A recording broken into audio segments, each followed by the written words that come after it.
Hello YouTube, I hope you're all well and welcome back to my channel. I realise that I'm quite overdue with this review, but I sounded grim due to a virus, so better late than never I suppose.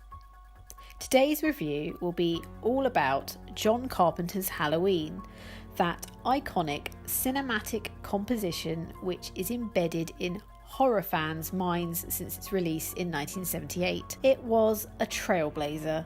This film paved the way for modern horror films, which is a gargantuan achievement when one considers that this was only Carpenter's third picture and it had a diminutive budget. It is certainly one of the illustrious director's most notable works, aesthetically speaking, and also its content was contextually matchless.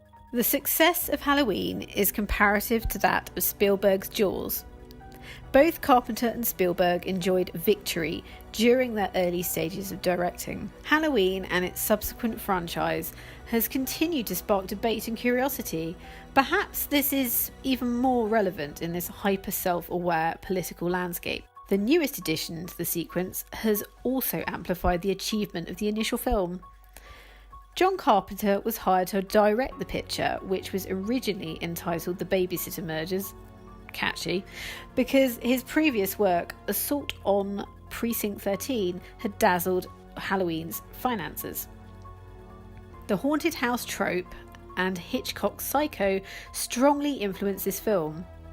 Also, the idea that a nondescript suburban town may be unsafe, that it possibly has a covert malevolent undercurrent, has relevance here.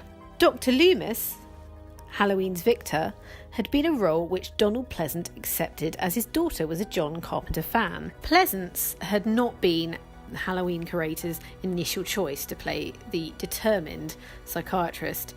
They had envisioned Peter Cushing initially and then Christopher Lee, both of whom had rejected the offer. Similarly, Jamie Lee Curtis was not the favourite to play Laurie Strode, the film's protagonist. However, it was a shrewd choice to cast her, as she has stellar Hollywood lineage, being Janet Leigh's daughter, and it was of course she who had played Marion in Psycho. The connection between Psycho and Halloween, the association of mother and daughter, and the fact that they were both targeted by Norman Bates and Michael Myers respectively adds an interesting dimension. Halloween is synonymous with the horror genre and is one of my favourites. So, I shall start my review and I hope that you enjoy it. I don't think that one can consider Halloween without acknowledging how impactful its score is. I also don't think that the film would have reached its heights of cinematic success without John Carpenter's chilling soundtrack. Indeed, at a screen testing, the response to the picture was a little tarnished with the omission of the score. It was criticised for being simplistic and devoid of polish, yet the mass populace consider it to be perfect. As the film begins, its synthesised piano notes instill us with a sense of fear, and it is seamlessly paired with the unfussy direct title sequence. It jolts the viewer as if to say, this film means business. Halloween night in 1963 is where the film starts, within the fictional suburban town of Haddonfield.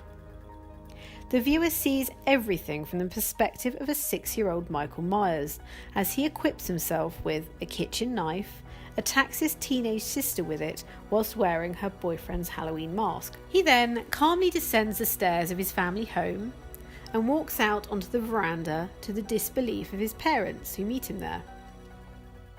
His mask is pulled off, and once the viewer has seen this small boy's face, one with such an innocent countenance, it confirms that this is not going to be a normal horror film.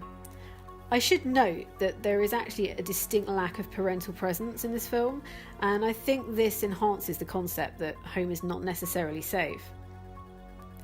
The film cuts to 15 years on, where Michael's Dr. Loomis is on his way to the hospital to escort him to court. However, Michael escapes, stealing Loomis's car. We then discover later on that he has stolen his weapons from a hardware store and murdered a car mechanic, taking with him his overalls. So, straight away, an institutionalised patient who has grown up not knowing the outside world is able to drive, inexplicably, and is self-sufficient. Something Dr. Loomis tries to explain to Haddonfield Sheriff, but he's not really buying it. Michael has returned there.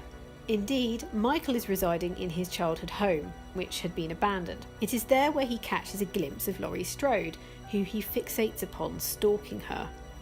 Laurie and her friends are on babysitting duty that evening, and this is when Michael springs into action. Certainly, Loomis is convinced he has planned every minutiae of this night since he was institutionalised. Interestingly, the little boy who is being looked after by Laurie has spotted the eerily menacing figure of Michael, and he proceeds to warn her. Although, this being Halloween, she bats this off. One by one, her friends meet a grisly end, and it reaches its climax with Laurie and Michael in a cat and mouse-esque sequence. Laurie is not one to be reckoned with. She stabs him with a knitting needle, his own knife, a metal hanger, and yet he is infallible. Loomis appears and aids Laurie, and the viewer sees a frenzied Donald Pleasance, desperate to kill Michael, his white whale. As usual, I shall not reveal the ending. It has a closing sequence which has allowed for its sequels to be, but has also enabled those to be retconned. I believe the new Halloween, which I have not yet seen, has cut out the somewhat flaccid sequels, and it follows on from the original picture. Halloween is certainly an essential film in terms of cinematic history. It's very important. It's been referenced by many directors, including Wes Craven and Victor Miller, Scream and Friday the 13th directors respectively. Michael Myers' appearance has much to do with the longevity of the character in terms of the original film and the subsequent franchise. It is his blank, expressionless mask which is so terrifying. A William Shatner mask was painted white, bashed about a bit, and its eye sockets were expanded, giving it a staring, monochromatic appearance. Michael's eyes, these pools of darkness set against the alabaster pallor of the blank, unresponsive mask, is instantaneously recognisable. In the scene where Laurie is able to briefly unmask him, Michael's face is not what you might expect. Halloween's creators wanted the psychopathic silent killer to have an angelic face. The actor used in this scene was not the actual actor who played the shape, which is what Michael's character is actually credited as. Nick Castle played the part of Michael, but his appearance was not considered to be correct for the role.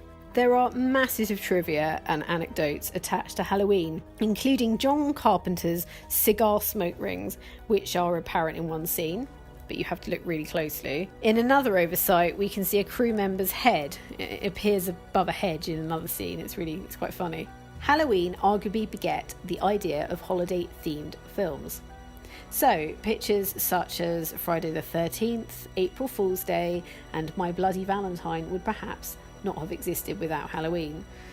Arguably, that's maybe not such a bad thing for some of those. Also, the final girl trope is somewhat of a horror favourite, but Carpenter's spin on this is a positive one. Furthermore, the sheer lack of gore is commendable. One may think that they have witnessed a bloodbath, yet we only really see the reactions of the victims. It can be as frightful as one's imagination can actually make it. A slasher film which is devoid of gore is quite an achievement. Some horror films punctuate their narrative with gruesome imagery, which often isn't necessary and is sometimes used as a tool to mask its flimsy plot. I can't even acknowledge Rob Zombie's version of Halloween. Ugh. So, to conclude, if you want an enjoyable, chilling and intelligent cinematic experience, definitely give this one a watch. It may not have glossy overtones or gory cliches, but it is just one of Carpenter's most significant triumphs. I hope you enjoyed this review. I mentioned Psycho and Jaws, both of which I have reviewed, so I shall link this below if you want to check those out.